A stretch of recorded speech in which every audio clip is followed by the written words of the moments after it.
Good morning, everyone. It's Robert from On My Turntable. Hope you're having a great morning this morning. It is Thursday morning.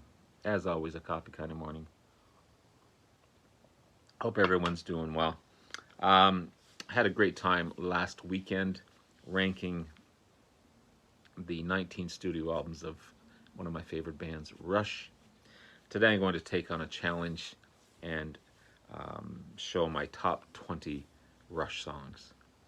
That's a hard task because they've got, I think, 197 studio songs. Some albums I've included, some albums I haven't included. Not because they're bad albums or bad songs. It just um, if I had a top 50 list going on, maybe I would have included more albums. Um, and yeah, I wanted this challenge, and I think I did a good job on it. I think the songs I chose were great. I'm putting a Spotify playlist below of the tracks to let you guys listen. Please leave in your comments below your top Rush songs, your top 20 Rush songs. But before we get into everything, please hit the like and subscribe button below. Thank you to all that have liked and subscribed so far. I greatly appreciate it. Want to continue to put great content out there to be informative and to show you guys some great bands and artists that I have in my collection. It's because of you guys, your likes, your subscriptions, your wonderful, wonderful comments that keep me going, keep me motivated to do this kind of thing, and I greatly appreciate it. Thank you so, so much. So without further ado, let's get started. So number 20 from this awesome album, Roll the Bones, 1992 release, I've chosen Ghost of a Chance. Dreamy and haunting guitar work. I love the lyrics in it. Song hit number 2 on the charts. Not that they wanted to be radio friendly, they just songs became so great that they just hit the charts right off the bat. The song is true to life. It's about finding love and how strong it can be, how overwhelming it can overtake you, which is so true. Um, and it overtakes you over many other things. And sometimes that's all you think about. Been there, done that one. Alex Solo has so many layers in it. He's always so clean when he plays, and it builds and builds and soars. Just wonderful, wonderful stuff. Great, great track. Great track. Just and Getty's vocals are so good. Again, the lyrics are so they're never they never age, the lyrics, because love continues to go on and on and on. So, Ghost of a Chance from Roll the Bones, 1992 release at number 20. I'm going to go way back to the beginning from their debut album, and I could have chosen a lot of tracks off of this one. It's such a great, great album. Um, Before Neil Peart, John Rutsey was the drummer. Unfortunately, his illness stopped him from touring and continuing with the band. But when they put this one out, one just rocked. This is their debut album, 1974 release, and I chose the first song off the album, "Finding My Way." A great, great, unique track written by Alex and Getty, who were the primary writers at the time. Straight ahead rock song. Different layers, different tuning, different things going on in this one. Highlights the talents of all three members as well, and what was yet to come. Um, Again, another highlight of Alex's great playing. He's so underrated, but kind of Zeppelin-like in some ways. Not the whole album, but this track for sure. In Getty's vocals, in their playing, in their style. But they put together a great album in this debut, and that's really, really good. So, "Finding My Way," number 19. At number 18, from this is the remix version of Vapor Trails, 2002 release. I chose Ghost Rider. What an amazing song this one is. Um, it also became a book title by Neil Peart. Dealing with the loss of both his wife and daughter at different times. And he basically took off on his motorcycle. And it's one of Rush's most moving songs. The lyrics are deep. The guitar work is amazing. It's tasteful. It's meaningful. It's with a theme of grief and loss. But it's it's just a remarkable song. It really, really is. The way it's sung, the way it's played, the lyrics. Again, Ghost Rider, wonderful, wonderful track off of Vapor Trails. At number 17, going back to the early beginnings, this is Crested Steel, 1975, and I chose Bastille Day off of this one. Um, it's not necessarily an accessible album or even an accessible song, but the more you listen to it, the more it opens up and it just grabs you. It's about the storming of the Bastille during the French Revolution, so it's got some real themes to it. Heavy track with so many layers, great playing all around. Short track though, only 4 minutes and 37 seconds long compared to some of their other stuff, but it's really, really good. Fits right into that those top albums. Again, this is a hard album to get into in the beginning, but once it grabs you, it really grabs you. So Bastille Day, 1975 release. Number 16, off of Presto, 1989 release. Show Don't Tell. It's a single off of Presto. Back to the bones. Playing on this one, mostly guitar, drums, and bass. It's got some funk and some groove going on there. Wailing guitar solos on this one, and the bass is a running bass line as well, which is so good. It's got some progressive rock styles to it as well. Neil said it's one of the harder songs for him to play because of the time structures in the song, and basically about a song about the frustrations of relying on others, and we've all lived that. I mean, Neil's writing is so life meaning in a lot of ways. He just writes about real life and puts it to, and then the other guys, two guys put it to music. Yeah, it's about and how many times have you relied on someone and they've just dissed you or whatever. So it's yeah. Show what you mean. Just don't say it. Show it. So Show Don't Tell. Great track off of Presto in 1989. Another great song off another amazing album. This is 1977's A Farewell to Kings. This is and I've chosen Cinderella Man.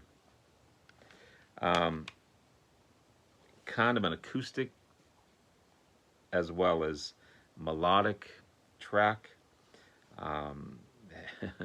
The singing and the playing in this one is so good. Loosely based on the movie Mr. Deeds Go to Town, about Gary Cooper after inheriting all kinds of money, and how it kind of takes over his life as well. The main structure of the song is dynamic. I just love how it's structured and layered. It's just the chorus Cinderella Man is so good, and a really, really good track. So that's number 15 off of Farewell to Kings, Cinderella Man. At number 14, going back to Crested Steel, one of the most accessible songs off of this album is Lakeside Park. About a real park near St. Catharines, where Neil Peart lived. It's kind of on the south shores of Lake Ontario. Crested Steel Gun, 1975 release. It's basically a look back at youth and all the great memories that you had. There were roller coasters there. It was kind of a theme park in a way, but all the stuff you did as a teenager. It's a beautifully structured song, melodic as well, and every time you listen to it, it just brings you back of all the stuff you did in your youth. it's a lighter track on basically a heavy, inaccessible album. So it's kind of doesn't fit in this album, believe it or not. But it's in there and it sounds good and I love it. And that's number 14, Lakeside Park, off of Crested Steel. At number 13, off of Signals, another fine album, one that gets better every time you listen to it. 1982 release, you got New World Man. #1 hit in Canada, number 21 in the States. It wasn't as popular in the States. It grew, but it came about after the band still needed about a 4-minute song off the album. They were short a song. So it wasn't intentionally written. But remarkably, they wrote it, they produced it, and they recorded it all in one day. That just shows the talent of this amazing band. I really enjoy this song. And I love the meaning of the track. I just think it's a great, even though it's very 80s sounding with the synths and the poppiness of the song, it's still a great track, New World Man. As well as this song here, off of Hold Your Fire, number 12. This is 1987 release. I chose Time Stands Still. Features Amy Mann off of Till Tuesday. Amazing vocalist. And number 3 hit as well. It's a song about Neil Peart and his time with Rush. You know, it's time's moving too fast, and he loves the structure of the band. He loves his time in the band. He just wants it to slow down and stand still. It's the first song with a contributing artist on there. Also, first song with a female artist. They were going to choose Cyndi Lauper. They were also going to choose Chrissie Hynde from the Pretenders, but neither were available. Amy Mann does an amazing job, and the song itself was voted number 8 out of the 10 top songs that would make you love Rush, and I totally agree. And I love the structure of the vocals and the song. I love the chorus. The video is kind of cheesy with them floating around, and the hairstyles, the very 80s hairstyles of the band. So you can do without the video. But the song is upbeat, it's meaningful, it's heartfelt, and it makes up for the cheesy video. So Time Stands Still off of Hold Your Fire. Great stuff. Great stuff. That is number 12. At number 11, off of the amazing Moving Pictures. This is the 40th anniversary of the album. I've got 2 or 3 other copies of this one. It's such a great album. And I've chosen a few off of this one, but I had to. You've got Vital Signs. This is a 1981 release of the album. Again, about individuality and the pressures to conform. The lyrics are deep. They've got some reggae feels to it as well. Also, the synths are heavy within the song, but that's okay. It sounds really, really good. It's a classic live staple for these guys. It's got a different rhythm to the song, and the guitar work in there just gets into your soul, and it's so good. It's got some new wave elements as well. I never get tired of listening to this track, and it just continues to grow and grow on you. So at number 11, Vital Signs from Moving Pictures. So we're getting into the top 10 here. Off of Hemispheres, again, this is the 40th anniversary of this album. I also have the remastered CD of this one as well. but I chose Circumstances.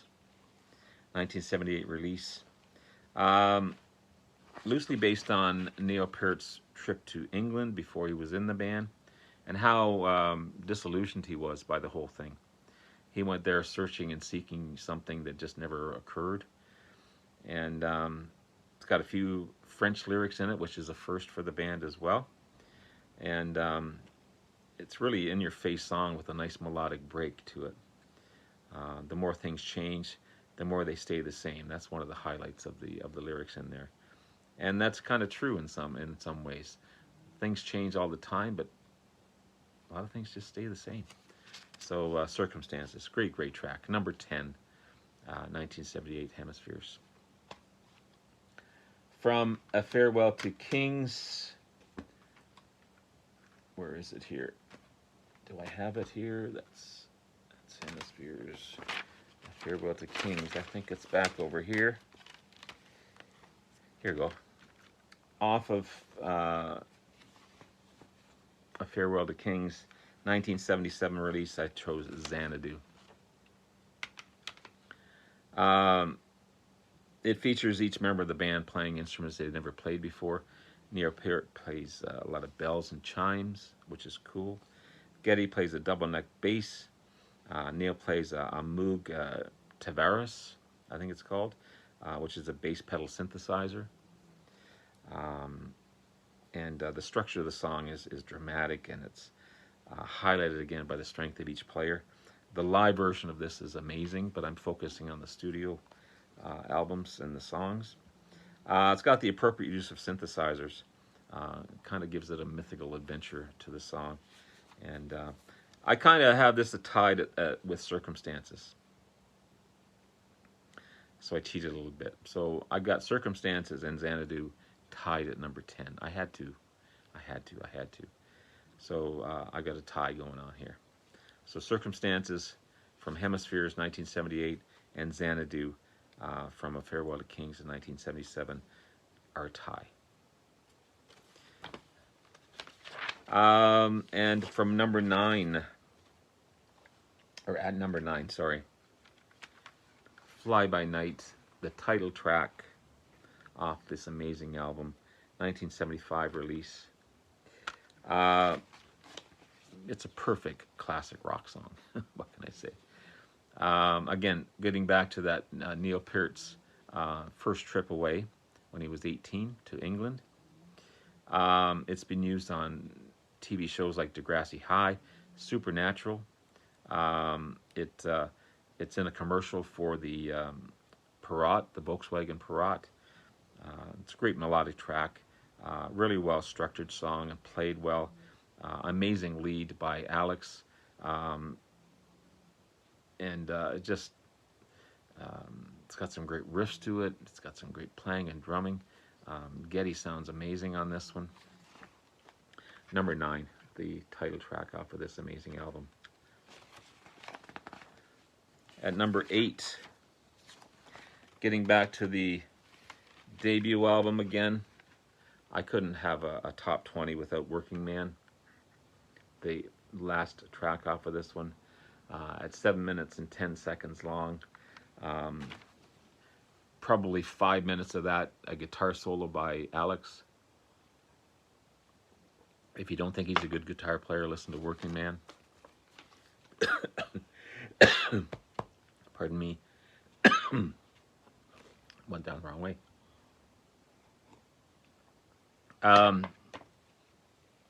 Sounds a lot like Zeppelin. Pardon me. Basically about a working class person and the tribulations of going to work every day. Some of the heaviest riffs and lead work by Alex. Again, if you question his ability, listen to this song. The lyrics go, I get up at 7, yeah, and go to work by 9. I got no time for living, I'm working all the time. That's my life. It's a great storytelling song. Great, and Geddy and Alex wrote this one about the everyday person and their mundane struggles to go to work every day. but the lead work in this one is just so powerful. And if you see one of the later live videos of this one where Alex just goes wild, he's approaching 60, and he just blisters this one. But great track, number 8. As well as this one off of Hemispheres, La Bella Strangiato, a 1978 release. Basically a song written about Alex Lifeson's nightmares. It draws you in. It takes you places that you don't know where you're going to go. It's an amazing track. One of the many instrumentals by the band, and it's truly highlighted by the talent of each member. It tells a story without any lyrics, divided into 12 segments. Apparently the band took more time working on this song than they did the whole Fly By Night album, which means something. There's just so many layers to this one, and it's just remarkable. Off of what did I do with it? Off of Hemispheres. At number 6, off of, again, this is the 40th anniversary of this one. I've got the remastered CD as well. Off of Permanent Waves, 1980 release, you got Free Will. It's a great track about free will, religion, spirituality. I love the lyrics, I love the tempo of the song. It's from the guitar-driven intro to the mixture of synths and guitar, and the bass reflects the vocals, which is cool. It's got catchy lyrics, signature breaks in there, and another fantastic solo by Alex. It's kind of wild and all over the place, but fitting, as Geddy's bass just follows along with him. He riffs as well. It's a complex song, and powerful vocals. It's a track that they love to play live as well. And just fantastic stuff off of Permanent Waves, Free Will. And the top 5, here we go. So off of Moving Pictures, Red Barchetta, 1981 release. About the only song that Rush wrote about a car, but not just a car. It's kind of about the future where cars have been banned, and the main player's uncle keeps a car hidden and stored, and this young guy finds it and takes it out for a ride. So the structure of the song is such that you can just picture yourself driving through this countryside in this cool red Barchetta car. It's a classic. It's a vintage car. Almost a movie in your head. That's how good the lyrics are in this one, and the playing is fantastic. It's so structurally good, and you can just feel the wind in your face as you're driving through with the top down, I would imagine. Cool stuff. Number 5 from Moving Pictures, 1981 release, Red Barchetta. Number 4 off of Signals again. Where is it here? I got stuff all over the place now.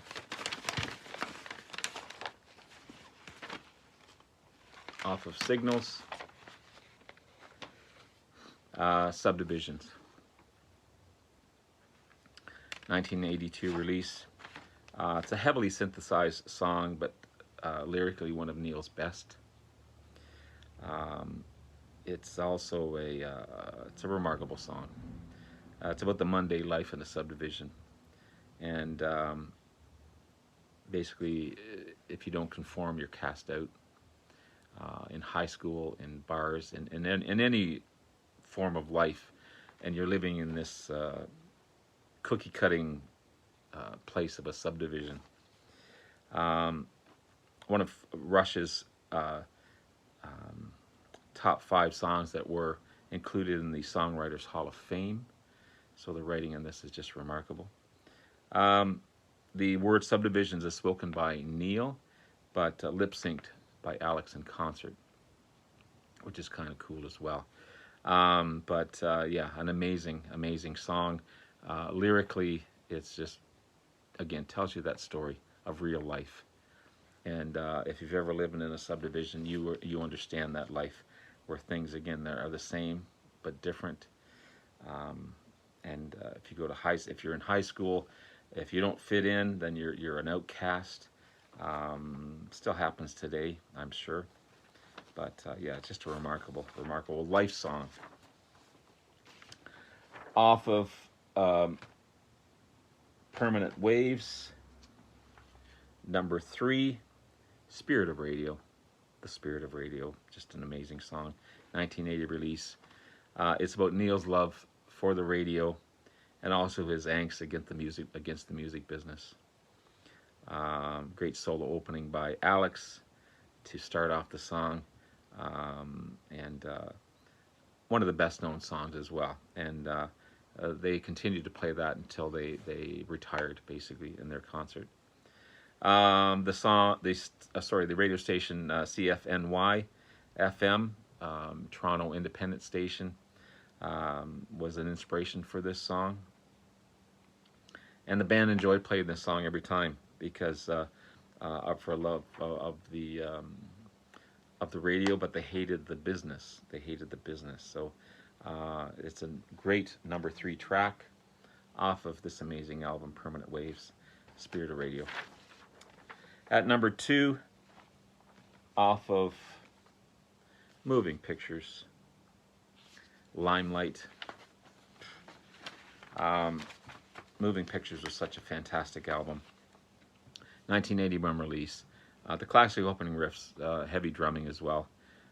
It's about introverts and the public scrutiny and the loss of privacy when fame hits. And Neil struggled with that one all through his professional career. He didn't do any interviews. It was always Alex and Geddy doing the upfront interviews. He was just a shy, introverted guy, kind of like a Charlie Watts as well. These powerful, famous people that have trouble dealing with the public, and Neil was one of those. And he wrote a song about it, which was Limelight. The song brings out the best of all 3 players, and again, features one of the best solos by Alex as well. Alex says he preferred the track he laid down in the studio as one of his best solos of this album, of this song, sorry. And he tried to duplicate that in every concert that he played this song in, but he could just never. He said he got close a few times, but he just never hit that same love that he felt when he was in the studio. But a fantastic song on Limelight. And my number 1, again, off of the same album, you've got the first song on the album, Tom Sawyer from Moving Pictures, 1981. You've got keyboards in here, continuous drumming, great layering, driven bass, guitar work from the opening track, and of course Geddy's vocals are just great. It's a hard driving track for the beginning, never stops. Even the keyboards are haunting. You got a cool synth solo in here, turning into this great solo by Alex as well. The song kind of keeps the same haunting rhythm throughout, and this track still sounds fresh today. It really does. It's just a great track. I was listening to it again this morning, and some great complex drumming by Neil. As to the power of the track, he says this is a hard track to drum to, but amazing stuff. So there you have it, guys. There's my top 20 Rush songs. Not an easy task to achieve, but I hope I did it right. Look for the Spotify playlist below. Thank you to all that have loved and liked and supported my channel. I greatly appreciate it. Have yourself a wonderful day. Take care. We'll talk to you again soon. Bye now.